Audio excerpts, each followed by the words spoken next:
അതായത് ഈ fake auditions എങ്ങനെ തിരിച്ചറിയുമെന്ന് ചോദിച്ചാൽ നമുക്ക് പോസ്റ്റേഴ്സ് കാണുമ്പോൾ ആദ്യം ഒരു ഐഡിയ കിട്ടും. അതായത് ഇപ്പോൾ അത് എത്രത്തോളം ക്വാളിറ്റിയിലാണ് ചെയ്യപ്പെട്ടിരിക്കുന്നത്, അതിൽ കൃത്യമായിട്ട് അതിൽ പങ്കെടുക്കുന്ന അല്ലെങ്കിൽ അഭിനയിക്കുന്ന ആക്ടേഴ്സിനെ കുറിച്ച് പറഞ്ഞിട്ടുണ്ടോ, അല്ലെങ്കിൽ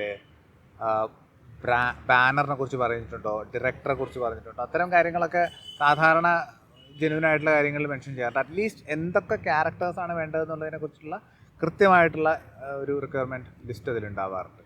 ഇനി അതല്ല ഒരു ഡയറക്റ്റ് ഓഡിഷനാണ്, നമുക്ക് അത്തരം ഇൻഫർമേഷൻസും കിട്ടിയിട്ടില്ല എങ്കിൽ ഞാൻ പറയുന്നത് പങ്കെടുക്കൂ. നമ്മളൊരു 10 ഓഡിഷൻസ് പങ്കെടുക്കുമ്പോൾ ചിലപ്പോൾ ഒരു 5-6 എണ്ണം ഇനി ഫേക്ക് ആണെങ്കിൽ കൂടി നമുക്ക് അങ്ങനെ ഒരു സ്പേസിൽ പോയിട്ട് പെർഫോം ചെയ്യാനോ അല്ലെങ്കിൽ ഒരു 3-4 പേരുടെ മുമ്പിൽ പെർഫോം ചെയ്യാനോ ഒരു സ്പേസ് കിട്ടിയെന്ന് വിചാരിച്ചാൽ മതി.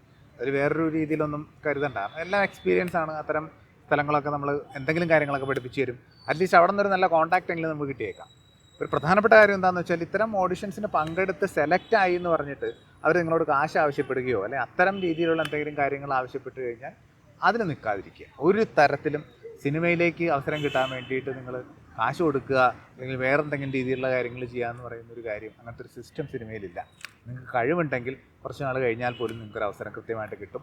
അതിന് കഴിവ് എങ്ങനെ ഡെവലപ്പ് ചെയ്യാം അല്ലെങ്കിൽ നിങ്ങളുടെ ടാലൻറ്റിനെ എങ്ങനെ, സ്കില്ലിനെ എങ്ങനെ ഡെവലപ്പ് ചെയ്യാമെന്നുള്ളതിന് കാര്യങ്ങൾ പഠിക്കുക, അപ്ഡേറ്റ് ചെയ്യുക, അപ്ഗ്രേഡ് ചെയ്യുക എന്നുള്ള കാര്യങ്ങൾ തന്നെയാണ് ചെയ്യേണ്ടത്. വേറെ കുറുക്കു വഴികളൊന്നുമില്ല.